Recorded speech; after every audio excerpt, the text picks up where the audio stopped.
आप प्रवेश कर रहे हैं CNBC आवाज और इबेक्स कैश के शानदार स्टूडियो में। स्वागत है आपका इबेक्स कैश स्टूडियो में। आप देख रहे हैं आवाज अड्डा। वेरिएंट मैक्रॉन या ओमिक्रॉन, जो भी आप नाम देना चाहें, कोरोना के एक नए वेरिएंट ने पूरी दुनिया में हड़कंप मचा दिया है। पहले दस्तक इसकी साउथ अफ्रीका में सुनाई दी, लेकिन कुछ लोग कहते हैं कि 19 नवंबर को ही नीदरलैंड में इसका पहला केस मिल गया था। वो एक अलग बात है कि इसको साउथ अफ्रीका के नाम से अब जान रहे हैं हम। भारत में भी इसके 2 केसेस कर्नाटक में मिल चुके हैं। ये एक नए प्रकार का कोरोना का वेरिएंट है जिसमें 52 से 56 तक म्यूटेशंस हो चुके हैं और इसके जो प्रोटीन स्पाइक्स हैं उसमें भी करीब 26 स्पाइक्स हो चुके हैं, यानी काफ़ी ज़्यादा म्यूटेशन इसमें हो चुके हैं। ज़्यादा म्यूटेशन का मतलब ये बहुत जल्दी अपने रूप बदल रहा है और ये बहुत तेज़ी से फैलता है। Joint health secretary love Kumar ने ये बात साफ तौर पे बताई कि इसकी जो क्षमता है कम्युनिकेट करने की, बढ़ने की, वो 5 गुना ज़्यादा है डेल्टा से। डेल्टा अगर 5 लोगों को संक्रमित कर सकता था तो ये 25 लोगों को कर सकता है और बहुत तेज़ी से फैलता है ये। हालांकि अभी तक इसमें माइल्ड सिम्टम्स देखने को मिले हैं। बहुत सारे डॉक्टर्स इसकी जांच में लगे हैं, जीनोम सीक्वेंसिंग चल रही है, पता करने की कोशिश रही है कि कितना खतरनाक ये हो सकता है और कहाँ ये फैला है। 26 देश हैं दुनिया भर के जहां पे इसके केसेस मिले हैं और सबसे ज़्यादा प्रभावित यूरोपियन कंट्रीज़ हैं। इटली है, जर्मनी है, ऑस्ट्रेलिया है। तेज़ी से वहां पे फैल रहा है, काफ़ी बुरी स्थिति वहां पे हो रही है। रोज़ नए केसेस आ रहे हैं। अब उसमें कितने ओमिक्रॉन के हैं या कितने डेल्टा के हैं ये अभी तय करना बाकी है, लेकिन जिस तरीके से ओमिक्रॉन को लेकर पूरी दुनिया में हड़कंप मचा है ये मुश्किल पैदा कर सकता है। डॉक्टरों की चिंताएं बढ़ रही क्योंकि अभी ये भी नहीं पता है कि ये वैक्सीन जो हम लोग अभी लगवा रहे हैं ये उसको कवर करता है या नहीं करता है। RT-PCR में पूरी तरीके से डिटेक्ट होता है या नहीं होता है। ये बहुत सारे ऐसे सवाल हैं जो इस वेरिएंट को लेकर के मन में शंका और डर पैदा करते हैं। आज आवाज़ अड्डा में इसी को समझने की कोशिश करेंगे कि ये कितना खतरनाक हो सकता है, इससे बचा कैसे जाए और क्या क्या उपाय हमें करने चाहिए और क्या सेकेंड वेव से हमने सबक लेते हुए अपनी तैयारी की है कि नहीं की है। क्योंकि सेकेंड वेव आपको याद होगा रोंगटे खड़े कर देती है जब हम लोग उसको याद करते हुए। ज़्यादा वक्त नहीं गुजरा है, अप्रैल मई की बात है जब बहुत ही भयानक स्थिति देश में थी। हालांकि इसमें अभी उस तरीके के सिम्टम्स या डरावनी चीज़ें देखने को नहीं मिल रही हैं, लेकिन जिस तरीके से पूरी दुनिया चिंतित है उससे ये कहा जा सकता है कि शायद शुरुआत ऐसे ही होती है, फिर बहुत तेज़ी से बढ़ता है। समझने की कोशिश आज करेंगे। हमारे साथ जो विद्वत पैनल है, डॉक्टर्स का पैनल, से परिचय करा दें आपको। डॉक्टर DS राणा हमारे साथ हैं, चेयरमैन हैं सर गंगाराम हॉस्पिटल्स दिल्ली के। डॉक्टर विजय हड्डा हमारे साथ हैं, एम्स से हमारे साथ जुड़ेंगे, जो इसी काम में लगे हुए हैं, पल्मोनरी में काम करते हैं। डॉक्टर समीर गुप्ता हैं, मेट्रो हॉस्पिटल्स के साथ हमारे साथ काम जुड़े हैं, बातचीत करेंगे। डॉक्टर धीरज कौल अमेरिका से हमारे साथ जुड़ रहे हैं, चूँकि US में भी इसकी काफ़ी चिंता है तो उनसे भी पूछेंगे, और वो इस कोरोना के तमाम सीक्वेंसिंग में क्लिनिकल रिसर्च में काफ़ी काम कर चुके हैं। और डॉक्टर स्वाति महेश्वरी हैं, इंटरनल मेडिसिन में है। आप सबका बहुत बहुत स्वागत है।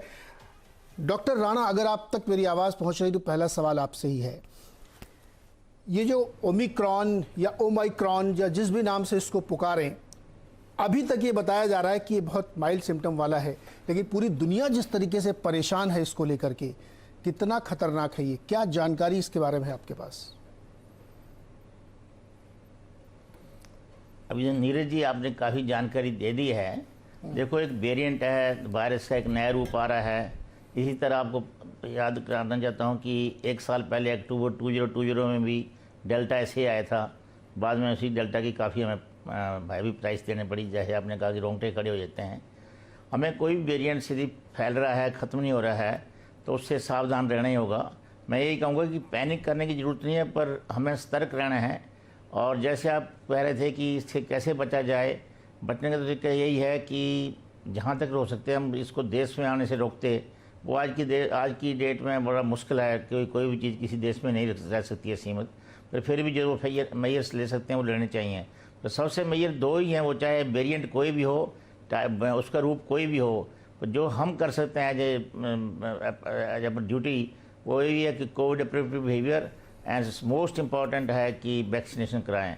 अभी हमारे देश में बहुत से लोगों ने सेकंड डोज वैक्सीन की नहीं ली, जबकि वैक्सीन की अवेलेबिलिटी एडिक्वेट है।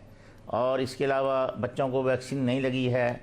और अभी जो हेल्थ वर्कर्स हैं उनमें भी, और जो फ्रंट लाइन वर्कर उनमें भी बूस्टर डोज की ज़रूरत है, उसकी जल्दी सरकार कोई ना कोई पॉलिसी लाएगी। तो मैं यही कहना चाहता हूँ कि इससे बचाव करो। बाकी जहाँ तक तैयारी का क्वेश्चन है, आई थिंक तैयारी तो हमारी अच्छी है पहले से सारे देश में, चाहे प्राइवेट हॉस्पिटल हैं चाहे गवर्नमेंट हॉस्पिटल हैं, ये सारी इंफ्रास्ट्रक्चर अच्छी है अब। पर फिर भी महामारी के बारे में उसकी क्या मैग्नीट्यूड होगी, कितनी आएगी, कैसे रूप में आएगी, ये कहना बहुत मुश्किल होता है। ये हम सेकंड वेव में भी प्रोडिक्ट नहीं कर पाए थे, पर एटलीस्ट बेटर प्रिपेयर हैं सेकंड वेव से हमने जो सीखा। तो इसी तरह सबसे बड़ा जो हमारा स्ट्रेस है वो इसकी प्रिवेंशन पर होना चाहिए कि इसकी रोकथाम करो। रोकथाम के लिए मैं फिर दोबारा यही कहूँगा कि सब जहाँ भी हो सकता है अपने जो आपको जानने वाले लोग हैं उनको स्ट्रेस करोगे, अपनी वैक्सीनेशन डोज जो है कम से कम 2 डोज तो अपनी पूरी लुआओ।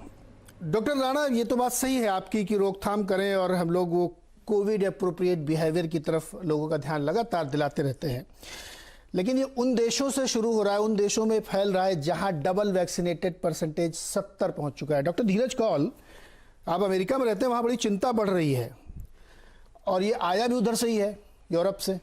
कुछ लोग डिस्प्यूट कर सकते हैं कि साउथ अफ्रीका से, लेकिन जानकारी कहानियां ये भी निकल के आ रही हैं कि ये बहुत पहले नीदरलैंड में मिल चुका था, लेकिन चूंकि नीदरलैंड को आप आइसोलेट नहीं कर सकते तो इसलिए साउथ अफ्रीका के नाम पे बिल फाड़ दिया गया। इसका कितना खतरनाक है डॉक्टर धीरज कौल ये? नमस्कार, thank you for having me on the show. बहुत इंपॉर्टेंट टॉपिक आप रेस कर रहे हैं। देखिए 2-3 सवाल हैं, एक छोटे से पॉइंट से शुरू करता हूं। ओमिक्रॉन इज देखिए 9 दिसंबर को पहली केसेस हमें रिपोर्ट हुए थे साउथ अफ्रीका से, और 9 नवंबर को, और 24 नवंबर को वेरिएंट ऑफ कंसर्न इसको WHO ने डिक्लेयर कर दिया बहुत तेजी से। उसकी कुछ वजहें हैं। पहली वजह यह है कि जो स्पाइक प्रोटीन है उसके ऊपर आज तक के जितने भी चेंजेस आए हैं उसमें सबसे ज्यादा म्यूटेशन इसमें हैं, जो तकरीबन 30 और 32 एज ऑफ नाउ है, क्योंकि हम साइंस से जुड़े हुए हैं। 9 नवंबर को, क्योंकि मैं बायोटेक एनालिस्ट का काम करता हूँ वॉल स्ट्रीट पे, तो हमें ये रिपोर्ट्स आई थी और उसके बाद यहाँ की कंपनी ने एयरलाइन, क्रूज, टूरिस्ट इंडस्ट्री को शॉर्ट करना शुरू कर दिया। But anyway, coming to the omicron issues. Omicron देखिए एज ऑफ टुडे, अगर आप आज की रिपोर्ट्स देखिए तो वो क्लियरली दिखाता है कि ट्रांसमिसिबिलिटी इसकी ज्यादा है। हमारा जो फोकस अभी चल रहा है, जो अगले 10 दिन में हमारे पास और डाटा आएगा कि क्या अगर आप ओमिक्रॉन से ग्रसित हैं तो आप ज्यादा हॉस्पिटलाइज होंगे, आईसीयू पहुंचेंगे या मोर्टेलिटी होंगे। अगले 10 डेज में हम इसको बहुत क्लोजली फॉलो करेंगे और काफी प्रीलिम डाटा अभी हमारे पास आ जाएगा। नंबर 2, क्या ये वैक्सीन को एस्केप करता है? उसकी वजह से हम लोग बहुत चिंतित हैं, क्योंकि स्पाइक प्रोटीन को बेस करके ही हमने mRNA वैक्सीन बनाई हैं, और अगर स्पाइक प्रोटीन ही चेंज हो गया तो वैक्सीन की एफिकेसी गिर जाएगी। As of now preliminary data दिखा रहा है कि 40 से 60% एफिकेसी फाइजर की हो सकती है और मॉडर्ना की, क्योंकि वेस्ट के अंदर एक बहुत बड़ी आबादी है जो कि स्पाइक बेस्ड प्रोटीन वैक्सीन से वैक्सीनेटेड है और इन्फेक्शन के थ्रू नहीं गुजरी है, और यहाँ जीरियाट्रिक पेशेंट पॉपुलेशन काफी ज्यादा है, और हाई रिस्क पेशेंट जो कैंसर, डायबिटीज, कीमोथेरेपी के पेशेंट्स हैं, लिवर फेलियर, रीनल फेलियर के पेशेंट्स हैं, उनके लिए ये बहुत सिग्निफिकेंट इशू है। और बच्चों के अंदर ये यूथ को ज्यादा इन्फेक्ट कर रहा है, जैसे कि डेल्टा। लेकिन एक अच्छी खबर है कि नॉर्मल RT-PCR से ये पिकअप हो रहा है, और दवाइयों की एफिकेसी भी 10 दिन में हमें पता लग जाएगी। तो ये 4 पैरामीटर हैं जो बहुत इंपॉर्टेंट है। लेकिन अगर ये ज्यादा इन्फेक्शन कॉज करता है तो ज्यादा लोगों में पहुंचेगा, ज्यादा मल्टीप्लिकेशन होगी। अगर ऐसा हुआ तो नए वेरिएंट्स बढ़ने का और खतरा बढ़ जाता है। तो कई सारे सिग्निफिकेंट इश्यूज हैं, इसलिए ग्लोबल अभी 10 दिन के अंदर, 10 दिनों के लिए, 14 दिन के लिए काफी रिस्ट्रिक्शंस लग रहे हैं ट्रैवल पे, जब तक हमें और डाटा इसका मिले। डॉक्टर धीरज, एक सवाल और छोटा सा। आपने कहा ये RT-PCR में डिटेक्ट होता है, तो चूंकि 9 तारीख अगर आप कह रहे हैं 9 नवंबर से, तो तब तक तो बहुत सारे डिटेक्शन हो जाने चाहिए थे, अगर ये इतनी तेजी से फैलने की इसकी बात कही जा रही तो। बिल्कुल, देखिए साउथ अफ्रीका के अंदर काफी तेजी से केसेस बढ़े, और क्योंकि वहां पे वैक्सीनेशन डबल डोज तकरीबन 20 से 22% के करीब था, जो कि कम है, इसी वजह से नए वेरिएंट्स ऐसी जगह पे पनपेंगे, जैसे नाइजीरिया में 2% से कम फुली वैक्सीनेटेड लोग हैं जहां पे ये हो। लेकिन RT-PCR में आप इसको पिक कर सकते हैं, लेकिन इसको डिफरेंशिएट नहीं कर सकते कोविड से या किसी और वेरिएंट से। उसके लिए जीनोमिक सीक्वेंसिंग करनी पड़ेगी, और जीनोमिक सीक्वेंस की दर साउथ अफ्रीका में काफी कम है, और अफ्रीकी देशों में तो बहुत ज्यादा कम है। जो आपने पॉइंट रेज किया नीदरलैंड का, वो बिल्कुल एक्यूरेट है। और अभी जो हमारे पास रिपोर्ट्स आ रही हैं वो स्पेन की भी मिल रही है कि स्पेन में भी कुछ केसेस अर्ली नवंबर में पिक हुए हैं। अभी ऑफिशियली उन्होंने डिक्लेयर नहीं किया है, तो ये जानना जरूरी है। Nobody safe till everybody safe, इसीलिए WHO कह रहा है कि गरीब देशों को ज्यादा से ज्यादा वैक्सीनेशन में अमीर देश हेल्प करें। अमेरिका ने अभी $500 million की वैक्सीन और प्लेज करी है। और यूरोपियन यूनियन और कनाडा और ऑस्ट्रेलिया भी फंड करेगा गावी के थ्रू और कोवैक्स के थ्रू ज्यादा से ज्यादा इफेक्टिवली लगे। अभी भी बहुत कंट्रीज में डबल डोज 2, 3, 4, 5% है गरीब देशों में, जिसका सबको हेल्प करने की बहुत जरूरत है, वरना नए नए वेरिएंट्स आएंगे। क्या ऐसा कोई डेटा निकला है क्या कि केवल जो वैक्सीनेटेड नहीं है उनको हो रहा है? अगर वैक्सीनेशन वालों को भी हो रहा है तो फिर डबल वैक्सीनेशन करके क्या मतलब, उससे कौन सी बहुत ज्यादा प्रोटेक्शन मिल रही है? देखिए, ये आप बहुत टेक्निकल सवाल पूछ रहे हैं, इसको मैं 1 मिनट में एक्सप्लेन करता हूं। जो करंट हमारी वैक्सीन्स हैं वो उसको टारगेट कर रही हैं। जो पहला वेरिएंट हमने देखा था 2020 जनवरी, फरवरी, मार्च, अप्रैल में, उसके बाद डेल्टा जो काफी चेंज था, डेल्टा प्लस आया और ये ओमिक्रॉन आया। क्योंकि इसकी एफिकेसी के बारे हमें अभी नहीं पता है, अभी बहुत अर्ली होगा ये बोलना कितनी वैक्सीन एस्केप है, पर ऑनेस्टली स्पीकिंग हम एक्सपेक्ट कर रहे हैं कि वैक्सीन की एफिकेसी जो डेल्टा में फाइजर की 72% थी, शायद इसके अंदर 40-50% हो जाएगी। और प्लीज याद रखिए कि इमरजेंसी ऑथराइजेशन यूज अप्रूवल के लिए 50% एफिकेसी मैंडेटरी है अकॉर्डिंग टू इंटरनेशनल नॉर्म्स। अगर इसकी एफिकेसी 50% से नीचे गिरी तो नई वैक्सीन, क्योंकि फाइजर ने बोला है हम 100 दिन में डेवलप करेंगे और मॉडर्ना भी बोल रहा है हम बहुत जल्दी इसको डेवलप करेंगे, एक नई वैक्सीन, नॉट द बूस्टर, एक नई वैक्सीन जो कि हम 3 महीने के अंदर एक्सपेक्ट कर सकते हैं। अभी गवर्नमेंट फंडिंग उसकी अप्रूवल नहीं हुई है। यहाँ पे बहुत डिबेट अमेरिका में हो रहा है, और ये मत भूलिए 60 मिलियन लोग अमेरिका में ऐसे हैं जो कि $250 मिलने के बावजूद भी वैक्सीनेशन को रिफ्यूज कर रहे हैं। तो हमारे पास बहुत चैलेंजेस हैं यहाँ पे। गवर्नमेंट फंडिंग की जरूरत क्या है? $36 बिलियन की कमाई अकेले फाइजर ने इस वैक्सीन से की, अभी भी इनको फंडिंग की जरूरत है। डॉक्टर विजय, बिल्कुल दोबारा आता हूँ, ये दवा वाली कंपनियों की कहानी पे दोबारा आऊंगा एक बार। जरा डॉक्टर विजय, मैं ये समझना चाहता हूँ कि चूंकि ये बात सच है कि अभी इतना अर्ली है कि डेटा बहुत ज्यादा नहीं है, तो बता पाना बड़ा मुश्किल है। कि जितनी आप समझ पा रहे हैं, मुझसे ज्यादा जानते होंगे, लोगों को समझाइए कि डेल्टा से या इसके पहले के वेरिएंट से ये कैसे अलग। जब हम ये कहते हैं कि ये 26 से 32 बार इसके स्पाइक म्यूटेट हो चुके हैं, टोटल ये 45 से 52 बार म्यूटेशन, इसका क्या मतलब है? डेल्टा से ये ज्यादा खतरनाक बन रहा है या केवल संक्रमण के लिहाज से खतरनाक बन रहा है? देखिए, एक तो चीज ये समझना जरूरी है हम लोगों के लिए कि जो आरएनए वायरस में बहुत अनस्टेबल होता है, तो ये ओमाइक्रोन या डेल्टा वेरिएंट और कोई वेरिएंट आए, कोई मेरे लिए कोई सरप्राइज की बात नहीं है। ये तो होना ही था। जैसे जैसे ये म्यूटेट करेगा, जैसे जैसे इन्फेक्ट करेगा, तो म्यूटेशन के और चांस होंगे और नए नए वेरिएंट आते ही रहेंगे। तो ओमाइक्रोन तो आना ही था, या कोई इसका कोई और नाम होता वो अलग बात है, लेकिन म्यूटेशन तो होनी ही है इसमें। अब आते हैं उसके ऊपर कि ये कितना खतरनाक है या कितना। जो देखिए, अभी जो हम सारे लोग बात कर रहे हैं, ये वायरस मुश्किल से 20 दिन पुराना है। हमें मुश्किल से 20-22 दिन का ही पता है इस वायरस के बारे में। तो हमें जैसे जैसे टाइम बीतेगा और इसके बारे में हमें पता लगेगा। अभी तक के जो डाटा है, जो प्रिलिमिनरी हमारे पास डाटा आ रहे हैं, जो हम फॉलो कर रहे हैं इंटरनेशनली, उसमें एक चीज पक्का है कि इसका इन्फेक्शन रेट ज्यादा है जो पहले वाले वायरस थे। तो जैसे अभी बता रहे थे कि अगर डेल्टा वायरस एक आदमी 5 को इन्फेक्ट कर सकता है, तो ये कम से कम 25 को करेगा। तो इसका इम्पैक्ट ये आएगा कि लेट अस से कि 5 to 10%, जैसे पहले हम बोलते थे भी कोविड में 5 to 10% को हॉस्पिटलाइजेशन की जरूरत पड़ेगी और उनमें से कुछ लोग आईसीयू में जाएंगे। तो अगर ये नंबर बहुत ज्यादा हुआ, जैसे 5 गुना ज्यादा हुआ, लेट अस से कि हमारा जो एक बार था कि पर डे में हमारा करीबन 1 लाख रुपए ना 1 लाख लोग इन्फेक्ट हो रहे थे, तो अगर 5 लाख हो गए तो आप सोचो कितने आईसीयू की जरूरत पड़ेगी। तो उस लिहाज से भी हमें देखना जरूरी है, वो भी एनालिसिस करनी जरूरी है कि अगर ओमिक्रॉन इंडिया में आया तो हमें कितने लोगों को आईसीयू या हॉस्पिटलाइजेशन की जरूरत पड़ेगी, कितने रिसोर्सेज की जरूरत पड़ेगी। तो वो वाला एक इशू है। दूसरा इशू जो हम बोल रहे हैं कि भाई डायग्नोसिस के बाद आती है, तो अभी तक तो ये लग रहा है कि जो करंटली जो डायग्नोसिस के लिए आरटीपीसीआर यूज कर रहे हैं वो इसको डिटेक्ट कर रहा है, पर पता नहीं है अभी। हो सकता है कि इसमें और म्यूटेशन जो हो रही हो ये 100% क्या बोलते हैं इसको, सेंसिटिव ना हो, कि सारे, जैसे मान लो कि 100 लोगों में जो ओमिक्रॉन से ग्रसित हैं, हम उनमें टेस्ट करते हैं तो हमें पता नहीं कि कितने लोगों को पिक कर रहा है। अभी हम मान के चल रहे हैं कि शायद सबको डायग्नोज कर पा रहे हैं, क्योंकि म्यूटेशन हुई तो कुछ तो असर पड़ना चाहिए साइंटिफिकली, तो उसका डाटा भी कुछ दिनों बाद आएगा। फिर बची जो वैक्सीन की बात ऑलरेडी हो चुकी है, पता नहीं वैक्सीन कितने एफिकेसी होगी या नहीं होगी, लेकिन एक पक्का जो मैसेज बार बार दे रहे हैं, देखिए स्पाइक प्रोटीन सबसे इंपॉर्टेंट प्रोटीन है जिसको थेरापेटिकली टारगेट किया जा रहा है और प्रिवेंटिव पर्पज के लिए। तो थेरापेटिक में हम बोलेंगे इतने सारे जो ड्रग हैं वो बनाए जा रहे हैं, और प्रिवेंशन के जो वैक्सीन बनी है उसमें ज्यादातर जो वैक्सीन है स्पाइक प्रोटीन के बेस्ड हैं। तो अगर उसमें म्यूटेशन हो गई तो आप अंदाजा लगा सकते हैं कि जो इम्यून एस्केप फिनोमेना होता है, वायरस इम्यूनिटी से बच सकता है। तो अगर इसमें स्पाइक प्रोटीन की म्यूटेशन हुई तो चांसेस हैं कि वैक्सीन काम नहीं करेगा। अब एफिकेसी कितनी होगी उसका भी थोड़े दिनों बाद हमें पता लग जाएगा। लेकिन जो पहले वाले से कंपेयर करें कि जो नॉर्मल वाला वेरिएंट था, जो इनिशियल वेरिएंट था, फिर डेल्टा आया, तो डेल्टा के अगेंस्ट जो एफिकेसी थी अप्रोक्सीमेटली 10-20% कम थी। तो उसी लिहाज से हम देखें, अगर ओमिक्रॉन में भी ऐसे ही हुआ तो करीबन 20% अगर हम कम कर दें एफिकेसी, तो आप सीधा देखिए 50% से कम हो जाएगी।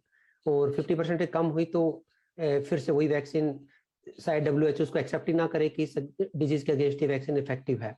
तो चैलेंजेस काफी सारे हैं, जैसे जैसे टाइम बीतेगा तो हमें पता लगेगा। और अगले करीबन 10 दिन से 2 सप्ताह बहुत ही इंपॉर्टेंट है, क्योंकि जो वायरस का जो डिजीज प्रोफाइल इस तरह का है कि पहले इन्फेक्ट होगा, फिर 7-10 डेज के लिए प्रोग्रेस करता है, फिर हमें पता लगता है कि रिकवरी हो रही है क्या प्रोग्रेस कर रहा है। तो अगले 2 सप्ताह में या करीबन 10 दिन या 14 दिन में हमें थोड़ा और आइडिया होगा कि हाइट कैसे बिहेव कर रहा है। और डेटा आएगा तो हमें पता चलेगा। डॉक्टर एंजेलिक कोइज जो अफ्रीका के, साउथ अफ्रीका की, जिन्होंने इसको पहली बार डिटेक्ट किया, उन्होंने हमारे सिस्टर चैनल से बात की और उन्होंने ये बताया कि इसके जो सिम्टम्स हैं वो बहुत माइल्ड हैं। उसमें स्मेल और टेस्ट ये सब लॉस नहीं होता, एक्सट्रीम फटीग होता है और फ्यूरिश सा लगता है। अब अगर ये इतने नॉर्मल सिम्टम है, और डॉक्टर समीर आपसे सवाल है मेरा, और इसको लेकर के वो इतने ज़्यादा परेशान नहीं थे लगातार, तो फिर पूरी दुनिया में इसको लेकर के इतनी चिंता क्यों है? क्या कोई चीज़ ऐसी है, एक तो ये है कि डेटा नहीं है तो हम बहुत कह नहीं पा रहे, या कोई चीज़ ऐसी है जो छिपी हुई है जिसके बारे में अभी खुल के बताया नहीं जा रहा लोगों को, इसलिए ज़्यादा परेशानी हो रही? क्योंकि जहाँ से ये पहला केस पकड़ा गया वो लोग कह रहे हैं कि माइल्ड सिम्टम्स हैं इसके। डॉक्टर समीर जी, आपका जो पहली बार thank you so much for having me show के ऊपर। देखिए, जो सबसे बड़ा क्वेश्चन जो हमारे सामने है कि क्या ये जो बीमारी है, हमें ये पता है कि ये ज़्यादा इन्फेक्शियस है, जैसे कि बाकी मेरे को पैनलिस्ट ने बोला कि जो हमें साउथ अफ्रीका से रिपोर्टें आ रही हैं वो यही है कि जो ये इन्फेक्शन है ये ज़्यादा इन्फेक्शियस है। यानी कि अगर डेल्टा वायरस एक आदमी को इन्फेक्ट करता था या 5 आदमी को इन्फेक्ट करता है, तो ये जो है उसे 5 गुना की वेरिएशन में ज़्यादा है, यानी कि 25 लोगों को इन्फेक्ट करता है। द सेकंड प्रश्न जो हमारे सामने है, जो दूसरा प्रश्न हमारे सामने है कि क्या ये ज़्यादा बीमार करता है लोगों को? जैसे कि हमने डेल्टा वेरिएंट में देखा था कि काफ़ी हॉस्पिटलाइजेशंस हुई थी, काफ़ी ICU एडमिशंस हुए थे, काफ़ी डेथ्स भी हुई थी। इसके बारे में अभी ये कहना कि 100% ये कहना कि ये कम इन्फेक्शियस है या ज़्यादा इन्फेक्शियस है is a little bit difficult, क्योंकि जो हॉस्पिटलाइजेशन होती हैं दे typically lag behind by 7 to 10 days. Now as we speak right now, जैसे हम बात कर as we are speaking right now, the predominant viral strain in South Africa, जो आज से 1 महीना पहले डेल्टा था, अब वो ओमिक्रॉन हो गया है। ठीक है, सो द प्रेडोमिनेंट सर्ज जो हो रही है आज की तारीख में साउथ अफ्रीका में is by the Omicron virus. Omicron virus. Now there are some counties in South Africa where they have also, जहाँ पर उन्होंने ये भी देखा है कि हॉस्पिटलाइजेशन रेट बढ़ गए हैं। They are saying the hospitalization rate has increased by 5 times. Now this data is not very clear कि लोग डर के मारे हॉस्पिटलाइजेशन हो रहे हैं या लोग बीमार हो रहे हैं तो हॉस्पिटलाइजेशन हो रहे हैं। और जो डेथ रेट होगा, डेथ रेट 2 से 3 हफ्ते लैग करता है वायरल सर्ज के। तो जो वायरस हमारा सर्च करा था आज से, अगर आज किसी को बीमार हुआ तो वो usual time of death is about 2 to 3 weeks after infection. तो 3 हफ्ते बाद हमें मालूम पड़ेगा कि ये वायरस जो है इतना डेडली है या कम डेडली है या ज़्यादा डेडली है। आई मीन वो हमें थोड़ा, जैसे कि मेरे बाकी को पैनलिस्ट ने भी बोला था, अगले 2-3 हफ्तों में काफ़ी चीज़ें इसकी क्लियर होंगी।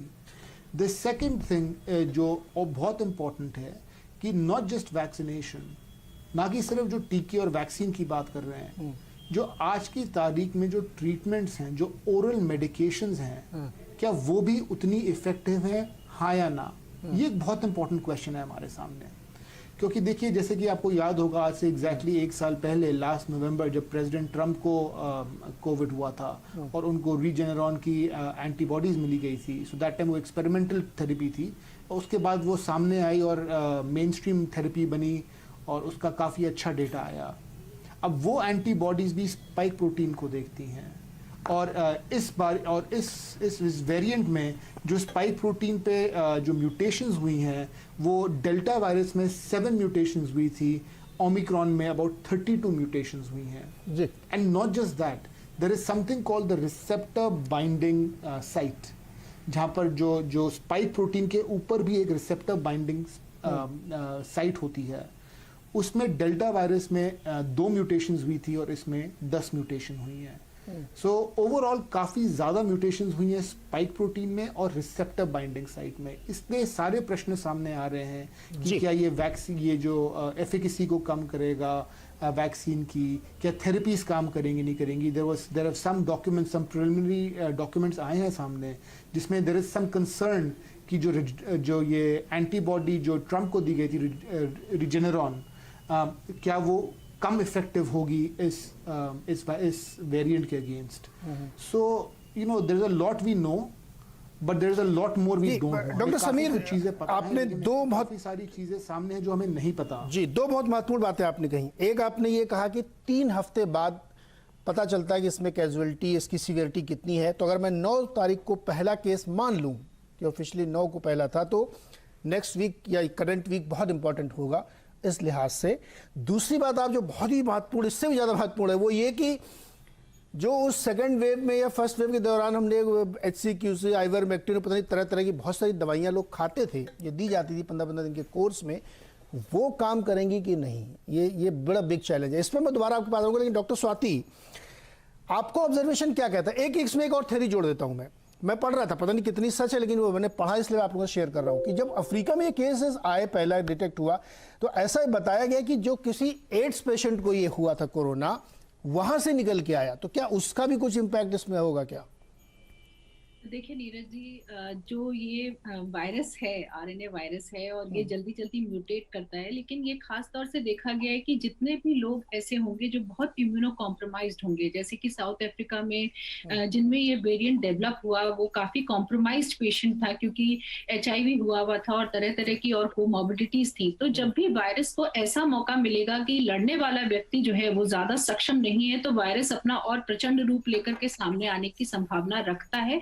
और वही हम जो ओमाइक्रॉन है उसके साथ देख भी रहे हैं कि जो म्यूटेशंस हैं वो बहुत ज्यादा हो गए हैं। अब म्यूटेशंस तो लगातार इस वायरस में होते ही रहते हैं। कोविड में हर महीने 1000-2000 म्यूटेशंस के फॉर्म्स दिखाई देते हैं, लेकिन इसको सिग्निफिकेंट इसलिए माना गया है कि जो म्यूटेशंस हुए हैं वो काफी ज्यादा सिग्निफिकेंट है, यानी कि वो बहुत ज्यादा मायने रखते हैं, क्योंकि जिस तरह से हम कोविड से लड़ रहे हैं, जो हमारे पास ट्रीटमेंट है, जो हम वैक्सीन का इस्तेमाल कर रहे हैं, उस पर असर पड़ रहा है और इसीलिए इसे वेरिएंट ऑफ कंसर्न माना गया है। पहले भी आपको याद होगा कई वेरिएंट्स के बीच में बात हुई, लेकिन वो कहाँ लुप्त हो गए किसी को पता नहीं, यानी कि वो इतने इंपॉर्टेंट नहीं थे। तो इसलिए इसको इतनी ज्यादा इंपॉर्टेंस दी जा रही है। और जैसे सभी लोग बोल रहे हैं कि अभी हमारे पास इंफॉर्मेशन बहुत ज्यादा नहीं है, लेकिन अगर आप देखें तो साउथ अफ्रीका में कल केसेस डबल हो गए, यानी कि जितने उनके थे कोरोना से संक्रमित, उनकी संख्या एक दिन में डबल हो गई। तो ये तो श्योर हो रहा है कि ये ट्रांसमिशन जो इसका है वो डेफिनेटली पहले से ज्यादा है। और जहां तक बात है कि क्या ज्यादा हॉस्पिटलाइजेशन होगा, तो इसके ऊपर भी साउथ अफ्रीका के साइंटिस्ट्स ने ये बोला है कि अभी हम ये नहीं कह सकते, क्योंकि अभी जो इन्फेक्शन देख रहे हैं वो हम ज्यादातर यंग में देख रहे हैं और यंग का इम्यूनिटी लेवल अच्छा होता है। लेकिन अब ये अगर यंग से ओल्ड में जाएगा और उनका इम्यूनिटी लेवल इतना अच्छा नहीं है, तो वहां वो कितनी घातकता दिखाएगा, कितनी सीरियसनेस दिखेगी, ये अभी कह पाना बहुत जल्दी है। तो इसलिए अभी कुछ वक्त डेफिनेटली लगने वाला है जब हमें और क्लियर होगा। लेकिन अगर हम भारत की बात करें तो कुछ चीजें अच्छी भी हैं जो हमारे फेवर में भी जाती हैं, जैसे कि हम कोवैक्सिन का इस्तेमाल कर रहे हैं यहाँ पर, जो कि मैसेंजर आरएनए बेस्ड वैक्सीन नहीं है, जिसमें कि पूरे वायरस को, किल्ड वायरस का इस्तेमाल जो है किया जा रहा है। तो ये डेफिनेटली एक ऐसी वैक्सीन है जो कि वेरिएंट से लड़ने में ज्यादा कारगर है। लेकिन अगर आप देखें तो उतना ज्यादा लोगों को कोवैक्सीन नहीं मिल पाया है, लेकिन जिस वर्ग को कोवैक्सीन मिला है, मुझे लगता है जरूर डेफिनेटली उनका प्रोटेक्शन लेवल कहीं ना कहीं थोड़ा बेटर होगा बाकी लोगों से। सेकेंडली, इंडिया में क्योंकि डेल्टा वेव अभी गई है, थोड़ा ही वक्त हुआ है गए हुए, तो बहुत ज्यादा नेचुरल इन्फेक्शन भी लोगों में है। जिस तरह से हमारे सीरो सर्वेज भी दिखा रहे थे कि काफी सारे सब क्लिनिकल केसेस भी हुए, यानी कि जिनको कोई लक्षण नहीं हुआ, जिन्हें पता नहीं चला, लेकिन परिवार में कोरोना था तो एक्सपोज्ड हुए उससे, और उनके अंदर भी एंटीबॉडीज डेवलप हुई हैं। तो एक ये प्रोटेक्शन लेवल भी डेफिनेटली लोगों के पास, हमारे पास इस वक्त है। लेकिन वहीं हमारे कुछ चैलेंजेस भी हैं कि हम अभी तक बच्चों को वैक्सीन नहीं रोल आउट कर पाए हैं। हमारा पॉपुलेशन का जो घनत्व है वो डेफिनेटली बाकी कंट्रीज से बहुत ज्यादा है, और हमारे यहाँ जो भीड़ इकट्ठी होती है, जिस तरह से देखिए अभी इलेक्शन का मौसम भी है, चल रहा है, और इन सब चीजों की वजह से भी शादियों का मौसम भी चल रहा है, तो हम लोग क्या इस वक्त सुपर स्प्रेडर इवेंट होने की संभावनाएं ज्यादा हैं। इसलिए हमें बहुत ज्यादा सतर्क रहने की जरूरत डेफिनेटली होगी कि हम ये इस वायरस को और ज्यादा आगे ना फैलने दें, क्योंकि आएगा तो है ही, हम इसे रोक तो पूरी तरह से नहीं सकते हैं। आज 2 केसेस हैं, कल ज्यादा होने की संभावनाएं हो सकती है, तो धीरे धीरे ये मामले बढ़ने की संभावनाएं हैं। लेकिन कोशिश हमें यही करनी है कि हम वैक्सीन लगवाएं और कोविड प्रोटोकॉल का लगातार ध्यान रखें। क्योंकि देखिए जब डेल्टा आया था तब भी, अगर आपको याद हो नीरज जी, तो शुरू में ये बात नहीं होती थी कि अगर वायरस आया है तो हमें ऑक्सीजन की इतनी ज्यादा जरूरत पड़ जाएगी, इतना हाहाकार हो जाएगा, इस चीज का आकलन नहीं हुआ था, इतनी ज्यादा मृत्यु होगी इसका भी आकलन नहीं हुआ था। तो अभी वेरिएंट जो ये है, ये किस तरह से बिहेव करने वाला है, आगे क्या इसके रिपरकशंस होंगे, ये कह पाना अभी बहुत जल्दी होगा।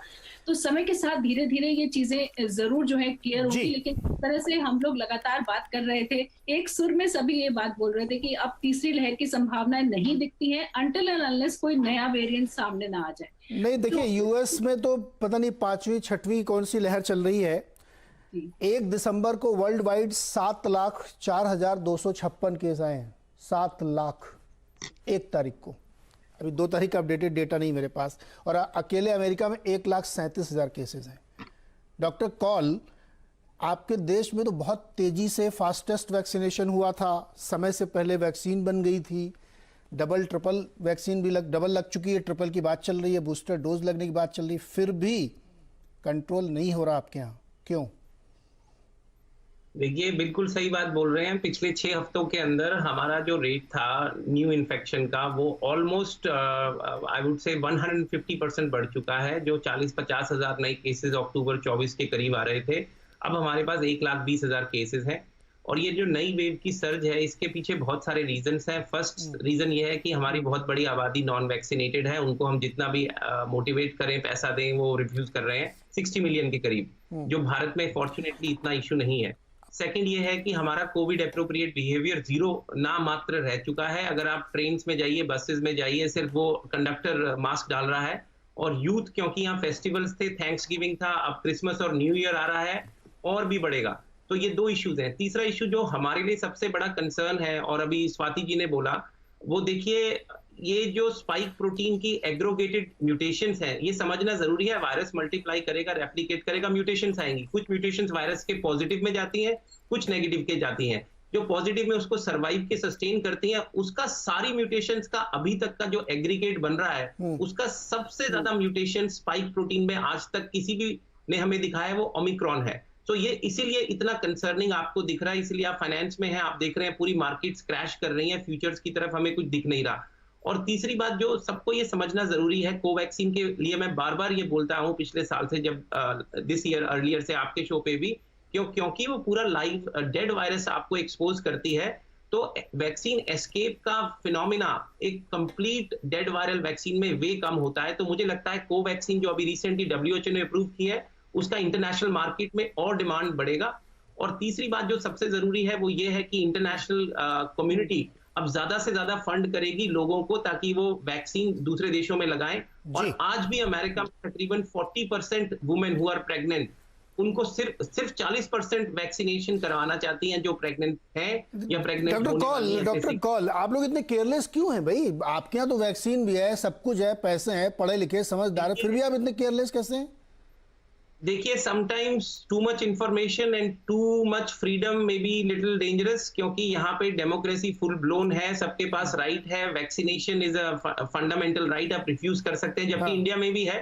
लेकिन इंडिया के लोगों ने बिल्कुल इस बात को समझा, हम लोगों ने आपके थ्रू और डिफरेंट चैनल्स के थ्रू उसको समझाया। मैं बिलीव मी और not, every second day different platforms में अमेरिका में हम लोग बात करते हैं, डिफरेंट डॉक्टर्स मोटिवेट करते हैं, लेकिन 100 में से शायद 10 लोगों को हम कन्वर्ट कर पाते हैं। It's a very very big challenge global. और ज्यादा ज्ञान भी ना दुख का कारण बनता है कभी कभी। वैक्सीन लगवानी चाहिए, और कोवैक्सीन एक्चुअली बेस्ट वैक्सीन मैं मानता हूं, जितना मेरी समझ है कि बहुत अच्छी वैक्सीन। डॉक्टर राणा सर, मैं आऊंगा दोबारा आपके पास। डॉक्टर राणा मुझे ये बताइए कि अब हम लोगों ने इतनी चर्चा करके ये तो समझ लिया कि हमारे पास इतना डेटा नहीं है कि हम कोई चीज़ सर्टेनिटी के साथ बोल सकें, तो अब इसका उपाय बनता है वो कोविड अप्रोप्रिएट बिहेवियर जो इंडिविजुअली करना है।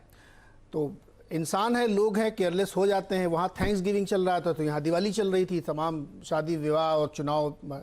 क्या आपको लगता है कि सरकार की तरफ से थोड़े रिस्ट्रिक्शंस की अब ज़रूरत है?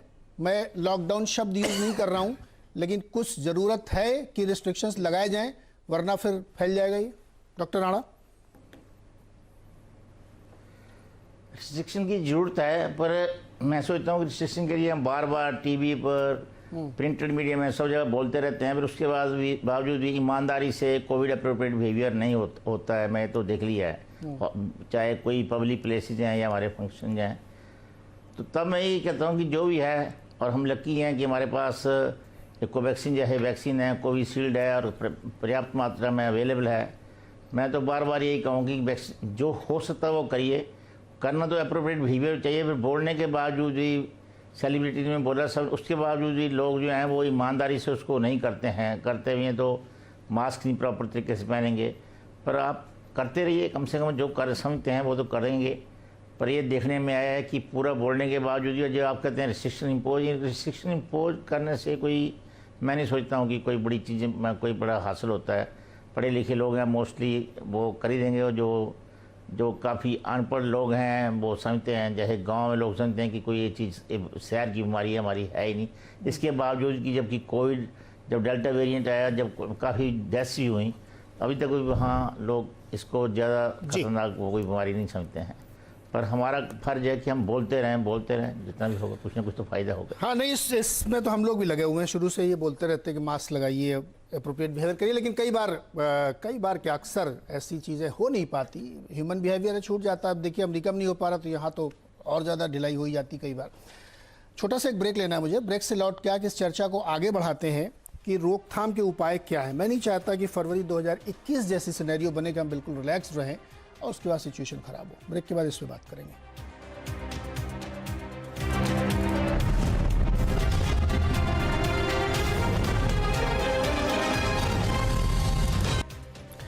स्वागत है एक बार फिर से आपका, और बातचीत आज हो रही है ओमिक्रॉन की, जो एक नया वेरिएंट है कोरोना का, और जिसकी वजह से पूरी दुनिया में काफ़ी ज़्यादा चिंता की जा रही है। खासतौर पे यूरोपियन कंट्रीज़ में बहुत तेज़ी से बढ़ रहा है, और यूएस में भी दस्तक दे दी है इसने। अभी जांच होगी तो और पता लगेगा कि कहाँ कहाँ क्या क्या है, कहाँ नहीं है। भारत में भी 2 केसेस कर्नाटक में मिल चुके हैं इसके। दोनों पुरुष हैं, एक 66 वर्ष के, एक 46 वर्ष के। डॉक्टर विजय, क्या हमें इस सिचुएशन को हैंडल करने के लिए ओवर रिएक्ट करना चाहिए? देखिए, ये तो बहुत ही मुश्किल सवाल है, पर ओवर रिएक्ट तो पता नहीं, पर एक्ट तो करना पड़ेगा हमें। देखिए, पिछली बार भी हमने जो सेकंड वेव आई थी, उससे पहले काफी सारी इस बात पे चर्चा हुई थी कि हम क्या इस चीज के लिए तैयार हैं, नहीं हैं। कुछ हद तक मैं कहूँगा कि काफी सारी पॉजिटिव चीजें आई उस दौरान। हमारा जो हेल्थ केयर सिस्टम है तो काफी इम्प्रूव हुआ, फैसिलिटी भी बढ़ी, और जो ट्रेन स्टाफ था वो भी बढ़ा है। ऑक्सीजन की जो थोड़ा सा हमें लगता था कि रिक्वायरमेंट बढ़ेगी, तो उसकी भी अवेलेबिलिटी बढ़ी है, और आईसीयू बेड्स भी बढ़े हैं। तो मैं तो ये कहूँगा कि देखो, ओवर रिएक्ट तो पता नहीं, पर एक्ट तो जरूर करना पड़ेगा। हमें वापस से देखना पड़ेगा कि अगर ऐसा हुआ कि ये 5 गुना केस बढ़ गए, तो क्या हम इस बात के लिए तैयार हैं? क्या हम 5 गुना पेशेंट्स को अगर जरूरत पड़ी तो इंडोर एडमिशन दे पाएंगे? क्या हमारे पास इतने बेड्स हैं? अगर उनको ऑक्सीजन की जरूरत पड़ी तो क्या हमारे पास इतनी ऑक्सीजन है? क्या इतनी आईसीयू बेड्स हैं? क्या हमारे पास इतनी जो दवाइयां हैं जो हम उनको दे पाएं? तो ये सारी चीजों को हमें एक ब्लूप्रिंट तो एटलीस्ट तैयार करना पड़ेगा कि अगर इस तरह की कोई सिचुएशन आती है तो हम क्या कर सकते हैं। तो तो यस, मैं बोलूंगा हाँ, बिल्कुल एक्ट तो करना ही करना पड़ेगा। सर एक्ट तो हम करते ही हैं, और लेकिन ओवर रिएक्शन सवाल मैंने इस संदर्भ में पूछा था कि बहुत सारी चीज़ें हैं जो हम प्रेम्प्टिव करें, जो रिस्ट्रिक्शंस की बात मैंने डॉक्टर राणा से पूछी थी। डॉक्टर समीर गुप्ता, मैं आपसे भी ये सवाल पूछता हूँ कि बहुत सारे मूवमेंट्स हैं, फ्लाइट्स के रिस्ट्रिक्शंस हैं, या अभी कई जगहों पे हो गया कि आप उतरेंगे तो आरटीपीसीआर लेके ही चाहिए आपको। अभी हालांकि ये फॉरेनर्स के लिए है, डोमेस्टिक में क्या। ओवर रिएक्शन से मेरा कहने का मतलब ये है कि आप पहले से उतना संभल जाइए, वरना जब एक बार बढ़ना शुरू होगा तो फिर मुश्किल खड़ी हो जाती है। तो इसलिए मैं कह रहा हूँ ओवर रेट कर लेना चाहिए क्या, समीर गुप्ता सर? हाँ जी, देखिए ये एक बहुत ही इम्पोर्टेंट क्वेश्चन है कि हम क्या क्या चीज़ें कर सकते हैं और हमें क्या तैयारी करनी चाहिए। देखिए, अगर आपको सेकेंड वेव याद होगी, जैसे कि आपने ब्रेक से पहले बोला था, फरवरी 2021 को अगर हम लोग याद करें, सोशल डिस्टेंसिंग ख़त्म हो गई थी, सड़कें खुल गई थी, सब कुछ, एवरीबडी वाज आउट, मॉल भरने शुरू हो गए थे, and then all of a sudden literally over 2 हफ्तों के अंदर जो दहशत फैलनी शुरू हुई भारत देश में, इट वाज समथिंग जो आज भी सोचकर हम सब के रोतले खड़े हो जाते हैं। तो अब धीरे धीरे जैसे फ्लाइट्स की जो 15 दिसंबर को खुलने की बात हो रही थी, अब उन्होंने बोला कि अब हम डिसाइड करेंगे लेटर। स्कूल्स भी अब वापस वो लोग सोचना शुरू कर रहे हैं कि करें ना करें। आई थिंक अगर हम 2 हफ्ता हर चीज़ को डिले कर दें ओपनिंग में, तो कोई इधर का उधर कुछ होना नहीं है। दिस विल गिव टाइम, ये हमें टाइम देगा समझने के लिए वायरस को, अपने रिसोर्सेज को रेडी करने के लिए, तैयारी करने के लिए, जो मेडिसिन हैं जो काम कर रही हैं और नहीं कर रही उनको रेडी करने के लिए। क्योंकि देखिए, जैसे कि मेरे बाकी पैनलिस्ट ने बोला कि हम एक ग्लोबल कंट्री हैं, हम आइसोलेटेड कंट्री नहीं है नॉर्थ कोरिया की तरह, हम एक ग्लोबल कंट्री हैं। हमारे दुनिया के कोने कोने से हमारे लोग आते हैं और हमारे लोग जाते हैं, और लोग हमारे देश में आते हैं।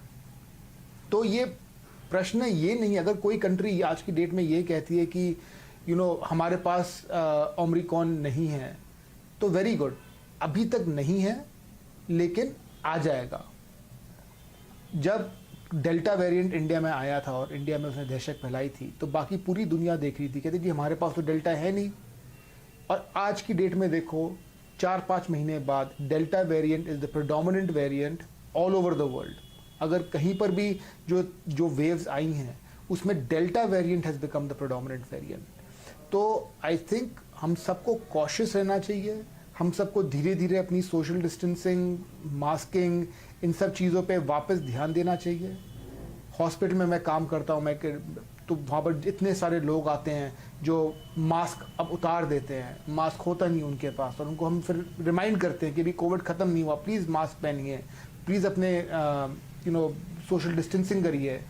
तो यस, एब्सोल्युटली, आई थिंक हम सबको कॉशियस रहना चाहिए, हम सबको प्रिपेयर करना शुरू करना चाहिए कि अगर कुछ हो तो फिर हम क्या करें उसके लिए।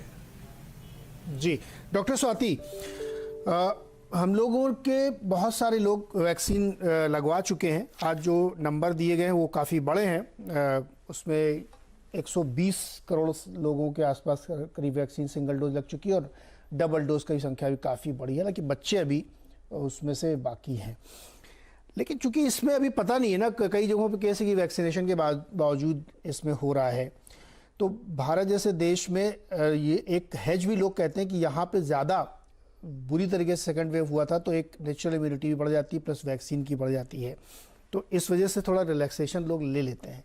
मैं इसके सख्त खिलाफ हूँ, क्योंकि ओवर रिएक्शन जब मैं कह रहा हूँ, तो जो बात अभी डॉक्टर समीर ने कही बिल्कुल बहुत अच्छी बात है कि आप डिले कर दीजिए ना 1 हफ्ता, दुनिया थोड़ी पलट जाएगी, क्योंकि आने मत दीजिए उसको। तो क्या आप मेरी इस बात से सहमत है, या कोई और आप सुझाव देना चाहती हूँ? क्योंकि अभी किसी को कुछ पता नहीं, अंधेरे में तीर चल रहे हैं, तो उस तीर को कैसे रोक लिया जाए? नीरज जी, मैं बिल्कुल इत्तेफाक रखती हूँ आपकी बात से कि हमें प्रोएक्टिवली काम करने की जरूरत है। जब हम देख चुके हैं कि दूसरी लहर में इतना सब तैयारियां करने के बावजूद भी हमारे पास बेड्स नहीं थे, ऑक्सीजन के लिए हाहाकार थी, ब्लैक फंगस जैसी बीमारी भारत में फैली, इतने व्यापक तौर पे फैली, दवाइयों की शॉर्टेज हुई, तो वो मंजर आ सकता है और तैयारियों के बाद भी आता है। तो क्यों नहीं हम समय से कदम उठाए। मेरे ख्याल से सरकार को कुछ चीजों के ऊपर खास तौर से बहुत अहम निर्णय लेने की जरूरत है। खास जो हमारे हेल्थ केयर वर्कर्स हैं, क्या हम उन्हें डोज देना आप शुरू कर दें, क्योंकि वो ज़्यादा क्लोजली जो है इस इन्फेक्शन से फाइट करेंगे। सेकेंडली, हम बच्चों के लिए, जो हमारे एट रिस्क बच्चे हैं, जो हम पहले से प्लान कर रहे थे कि हम उनको पहले वैक्सीन देंगे, क्या हमें उसे भी अब रोल आउट कर देना चाहिए, ताकि एटलीस्ट हम उन्हें सुरक्षित कर सकें। जितने भी हमारे सामाजिक समारोह हो रहे हैं, हम उनको होने दें, लेकिन उन पे एक लिमिटेशन लगाने की जरूरत होगी। जैसे हम हमेशा लॉकडाउन की स्थिति में पहुंचने से पहले करते हैं, हमें उस मोड में जरूर आ जाना चाहिए कि कहीं ना कहीं एक लिमिटेशन होगा। ऐसा नहीं है कि जितने भी लोग जाना चाहें आप सब पहुंच सकते हैं, क्योंकि इससे एक लोगों के माइंडसेट में भी चेंज आता है। जब आपको पता होता है कि 50 ही लोग आ सकते हैं या 100 लोग ही आते हैं, तो आपके मन में भी एक ये भावना आती है कि शायद अभी खतरा है, अभी हम उससे बाहर नहीं निकले। लेकिन जब आप सब कुछ अलाउ कर देते हैं तो लोग डबल लापरवाह हो जाते हैं। तो वो एक चीज है जो हमें अब लोगों के माइंड में दोबारा ड्रिल करने की जरूरत होगी। क्योंकि देखिए, अगर ज्यादा इन्फेक्शन नहीं होता, इन द सेंस कि ज्यादा सिवियर नहीं है या घातक नहीं है, तो भी जब ज्यादा लोग माइल्डली इन्फेक्टेड होते हैं तो भी वो हॉस्पिटल्स हमारे फुल होने शुरू हो जाते हैं, होर्डिंग शुरू हो जाती है, आपने भारत में देखा है। और जो एक वो पैनिक का माहौल बनता है, अफरा तफरी का माहौल बनता है, वो भी बहुत घातक है और वो हमें धीरे धीरे लॉकडाउन की तरफ ही ले जाता है। तो इससे पहले कि हम लॉकडाउन तक पहुंचे और वो स्थिति पैदा हो, बहुत अच्छा होगा अगर हम एक, मेरे ख्याल से स्ट्रैटेजाइज्ड वे में चले कि हम कुछ चीजों पे अंकुश जरूर लगा लें, जिनको हमें लगता है कि हम लगा सकते हैं, अभी हम लीवरेज ले सकते हैं लगाने का। और धीरे धीरे जैसे जैसे स्थितियां हमारे सामने खुल करके आती हैं, उसके हिसाब से फिर हम बाकी चीजों के ऊपर डिसाइड करें कि अब हमें ये भी रोकना चाहिए या नहीं रोकना चाहिए। और देखिए, स्टेप्स वापस लेना बहुत आसान है। अगर हमें 15-20 दिन में लगता है कि नहीं, संक्रमण इतना नहीं फैल रहा और वो डर नहीं है जो हमें दिखाई दे रहा था, तो हम लोग हमेशा रोल बैक कर सकते हैं। लेकिन अगर हमने वो स्टेप्स नहीं उठाए और संक्रमण बहुत तेजी से फैल गया, तब हम लोग कुछ भी नहीं कर पाएंगे। तो जरूरी है कि आज हम बेटर प्रिपेयर्ड हैं। सभी राज्य सरकारों ने, आपने देखा है कि बच्चों के लिए वार्ड्स हों या ज्यादा बेड्स क्रिएट करने हो कोविड के लिए, या ऑक्सीजन प्लांट्स लगने हो, उन सब की तरफ काम हुआ है। अब देखना यह है कि वो काम कितना हुआ है और वो आज की तारीख में कितना तैयार खड़ा है। तो जरूर मेरे ख्याल से इन सब चीजों की तरफ सरकारों को अब देखना शुरू कर देना चाहिए कि अगर प्लांट्स लगे हैं तो वो काम कर रहे हैं या नहीं कर रहे हैं, दवाइयां सब जगह है या नहीं है। क्योंकि वेरिएंट क्या नई चुनौतियां लेकर के सामने आएगा, ये तो अभी कोई भी नहीं कह सकता है। डेल्टा के साथ किसी ने नहीं सोचा था कि हमें ऑक्सीजन की इतनी ज्यादा जरूरत पड़ेगी, ब्लैक फंगस जैसी बीमारी भारत में फैल जाएगी। तो बहुत सारी चीजें अभी अनदेखी हैं, लेकिन जो प्रिपरेशन हम कर सकते हैं, जो सबक हमने अभी तक सीखे हैं, उनको जरूर हमें याद रखना चाहिए, उनको भूलना नहीं चाहिए। ना लोग भूलें, ना सरकारें भूलें, ताकि हम ज्यादा बेहतर तरीके से उससे लड़ सकें, इसकी बजाय कि हम फिर से उसी हालत में पहुंचे और फिर ये सोचे कि हमने कुछ नहीं किया, या हम इसको हल्के में आंक रहे थे, या हमने इसको सीरियसली नहीं लिया। मेरे ख्याल से डरिए नहीं, घबराइए नहीं, लेकिन हम सबको अपनी जो एक्शंस हैं उसमें चेंज लाने की डेफिनेटली जरूरत होगी, लोगों को भी और सरकारों को भी, कि हम हाथ पे हाथ धरकर नहीं बैठ सकते। जिस तरह से आप देख भी रहे हैं कि बाहर से आने वाले लोगों की कॉन्टैक्ट ट्रेसिंग बढ़ा दी गई है, जीनोमिक सैंपलिंग वगैरह बढ़ा दी गई है, वहीं जो हमारी एक्टिविटीज ऑलरेडी हो रही हैं उन पे भी मुझे लगता है कि जरूर कुछ कंट्रोल इस वक्त लाना बहुत ज्यादा जरूरी है। डॉक्टर कौल, दो सवाल है मेरे साथ जोड़ के पूछ रहा हूँ। एक तो ये कि आप लोगों के यहाँ किस तरह से मेजर्स ले रहे हैं, प्रिएम्प्टिव मेजर्स। दूसरा, तीसरी डोज और बूस्टर डोज की चर्चाएं चल रही हैं आपके यहाँ, सजेशन दिए जा रहे हैं मॉडर्ना की तरफ से कि एक बूस्टर डोज चाहिए लोगों को। इसके बाद बूस्टर डोज की जरूरत पड़ेगी या एक नए तरीके की वैक्सीन की जरूरत पड़ेगी? हाँ, देखिए, बहुत स्मार्ट क्वेश्चन पूछा है। पहले तो मैं आपको सेकंड क्वेश्चन पे आ जाता हूँ कि बूस्टर डोज देखिए, हम सब जानते हैं, मैं पिछले कुछ महीनों से बोल रहा हूँ कि जो फाइजर ने डाटा रिलीज किया था और मॉडर्ना ने और J&J ने, कि जब लास्ट डोज लगती है उसके 6 महीने के बाद एंटीबॉडी के जो स्तर हैं वो गिर जाते हैं। इसीलिए अच्छा होगा इम्यूनिटी ऑप्ट करने के लिए एक एक्स्ट्रा डोज लगाई, जिसे हम बूस्टर डोज बोलते हैं। वो अगेन सेम वैक्सीन है जो हमने 2020 में डेवलप की, वो भी नवंबर के अंदर जो हमने डेवलप की थी, उसकी बात कर रहे हैं। तो वो बूस्टर डोज आपकी इम्यूनिटी को थोड़ा बढ़ाता है। अब अगर हम एज्यूम करें कि इम्यून एस्केप नहीं है तो डेफिनेटली फायदा होगा, अगर इम्यून एस्केप कुछ हद तक है फिर भी फायदा होगा। तो बूस्टर तो हम यहाँ पे प्रोपोगेट कर रहे हैं और सबको अप्रूव्ड है, अबव 18 लगाए। नंबर 2 क्वेश्चन आप पूछ रहे हैं कि जो नया वेरिएंट है, अगर उसमें वैक्सीन एस्केप हुआ तो जो फाइजर और मॉडर्ना बोल रहा है कि 100 डेज में हम नई वैक्सीन लगाएंगे, उसकी तरफ तेजी से काम होगा, वो मिलेगी। नंबर 3 ये जानना जरूरी है, देखिए एज ऑफ, आपको शायद ये आंकड़े पता भी होंगे, पिछले 24 घंटे में साउथ अफ्रीका के जो केसेस हैं वो 4300 से नए केसेस 8500 हो गए हैं।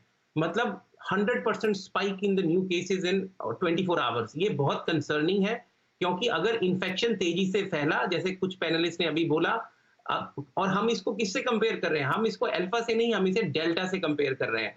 अगर ये डेल्टा के इक्वली भी है मोर्टेलिटी में, इन्फेक्टिविटी में, तो you are waiting for a catastrophe to happen. अगर ज्यादा हॉस्पिटल लोग पहुंचेंगे, ज्यादा रिसोर्सेज एलोकेट होंगे, फिर प्रॉब्लम आएगी, क्योंकि डेल्टा एक घातक वेरिएंट है, आप मत भूलिए, और बच्चों में ज्यादा संक्रमित करता है। अभी जो डाटा साउथ अफ्रीका से आ रहा है वो यंग लोगों का आ रहा है। अब जब ओल्ड लोगों का आगा, उसमें मोर्टेलिटी बिल्कुल ही अलग होगी, हॉस्पिटलाइजेशन बिल्कुल ही अलग होगा। तो इसीलिए दो हफ्ते हमें बहुत ध्यान से रहना है, और जितनी भी रिस्ट्रिक्शंस इंटरनेशनल कम्युनिटी लगवा रही है, they are trying to buy the time till we understand कि वायरस करता क्या है। और अमेरिका में क्या हो रहा है कि पहले हम रिस्ट्रिक्शंस नहीं लगा रहे थे, एज ऑफ टुडे 24 कंट्रीज में ये देखा गया है, और मैं तो ये अज्यूम कर रहा हूं कि शायद वो नंबर कहीं ज्यादा होगा, क्योंकि वी डोंट नो ये वायरस कहां फैला हुआ है। तो कहीं पर भी एपिटोप होगा अमेरिका में, तो अब तेजी से हम जीनोमिक सीक्वेंसिंग सैंपल्स की जो मात्रा है, इंस्टेड ऑफ 100 to 1 शायद हम 50 to 2 कर दें, हर 25 को हम रैंडमली सीक्वेंस करने लग जाएं। और भारत में भी ये करना चाहिए। और एक सबसे इंटरेस्टिंग फैक्ट आपको मैं बताता हूं, ये आपको भी पता है, अगर आपने कोरोना वायरस पकड़ लिया, एयरपोर्ट पे पकड़ लिया, या ट्रैवल से 12 घंटे पहले पकड़ लिया, तो आप उसको ले जा सकते हैं। आपका RT-PCR पहला फॉल्स नेगेटिव होगा, दूसरा अगर आप 5 दिन के बाद करेंगे, 3 दिन के बाद करेंगे, तो वो पॉजिटिव आएगा। तो अब अमेरिका में एक कन्वर्सेशन ये चल रही है, और मुझे लगता है गवर्नमेंट ऑफ इंडिया को भी देखना चाहिए, क्या इन लोगों को हम एयरपोर्ट पे ही क्वारंटाइन कर दें? क्योंकि अगर कोई घर जाता है, जैसे हमने इंडिया में देखा था, लोग उत्तर प्रदेश गए, फिर वहां से घर से निकल गए, क्वारंटाइन फॉलो नहीं किया, तो can we have a bigger problem, and then we have to do contact tracing. वो बहुत एक्सपेंसिव काम होता है, उससे स्पाइक भी बढ़ता है।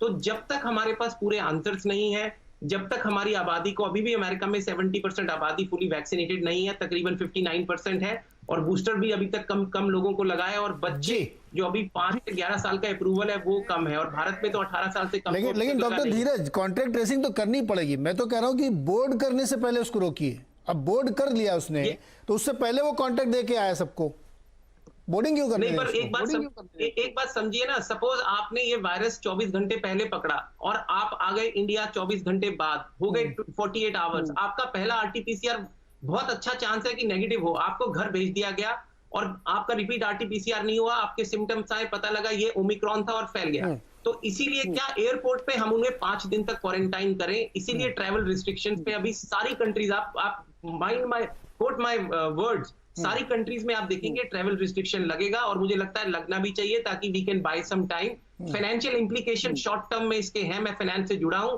लेकिन लॉन्ग टर्म में it's a way better to, ये छोटा सा लॉस लेना वे बेटर है कि हमारे हाथ में एक बड़ा सा पेंडेमिक हो, क्योंकि फिर ये वायरस फिर सर्कुलेट होगा, फिर नए वेरिएंट लगेंगे, और इम्यून एस्केप होगा।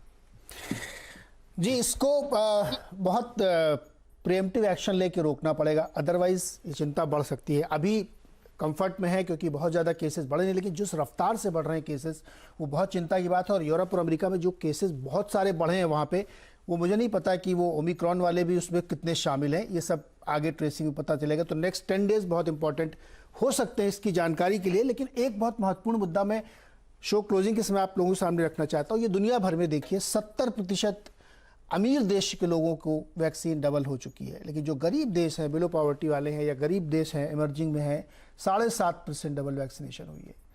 तो ये पूरी दुनिया की एक जिम्मेदारी है कि आप वैक्सीनेशन करवाएं, क्योंकि जब तक प्रत्येक व्यक्ति इस धरती पर वैक्सीनेटेड नहीं होगा, कोई सेफ नहीं है। उदाहरण आपके सामने अभी देखिए, साउथ अफ्रीका से निकल के आ गया। तो हर आदमी को वैक्सीन लगना ज़रूरी है। ये बात बड़े अमीर देशों को समझना चाहिए कि दूसरी जगह भी लगवाएं अपनी बूस्टर लगवाने से पहले। अफ्रीका में 7.5% की वैक्सीनेशन है, जो कि चिंता की विषय होनी चाहिए WHO के लिए, UN के लिए, सिर्फ अमीर देशों के लिए नहीं होनी चाहिए, क्योंकि आप उससे सेफ नहीं है। फिलहाल हम ये उम्मीद करते हैं कि हम लोग कोविड अप्रोप्रिएट बिहेवियर करेंगे, और बहुत सख्ती से इसका पालन अपने अपने लेवल पे करिए। मास्क लगाइए, जहाँ ज़रूरत हो मत जाइए, घर पे रहिए। अदरवाइज अगर एक बार फैल गया तो फिर बहुत मुश्किल हो सकती है। शुभकामनाएं हैं मेरी कि ऐसा कुछ ना हो। बहुत बहुत शुक्रिया हमारे साथ जुड़ने के लिए। देखते रहिए CNBC आवाज़।